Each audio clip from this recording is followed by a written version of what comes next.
Hey gang, I just wanted to throw one more little shout out real quick again about the company DJI. Now, you know, there's more and more companies out there who are selling drones, and a big shout out again to Robert at Dury's for helping me out. My drone that I wrecked literally cost just under $400 to be repaired, and it fell out of a tree. So I mean, and it bounced twice.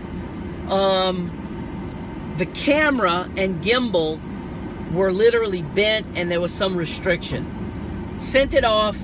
They never mentioned nothing about the camera gimbal combination. All they did was just replaced it. They kept my camera, gave me another camera. Flip-flop. I don't understand why.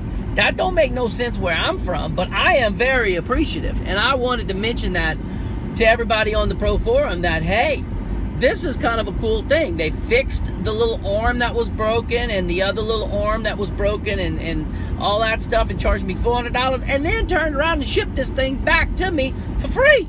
So I think it was a good deal. The bottom line is it took exactly 1 month, almost 1 month to the day. From the day I sent it off to the day I got it back, 30 days had passed. They said 4 to 6 weeks. It was 4 weeks. So again, that's, you know, when you consider it, I had to go all the way to California and back, and that's 2 weeks of travel time, ground shipping. To me, it was a pretty good deal. So again, I just wanted to say thank you, DJI. Thank you for being a good company. Hey, do good things for people. Give great service. You have customers for life. It's my philosophy. And DJI did a great job. Thank you very much. Talk to y'all tomorrow. Bye.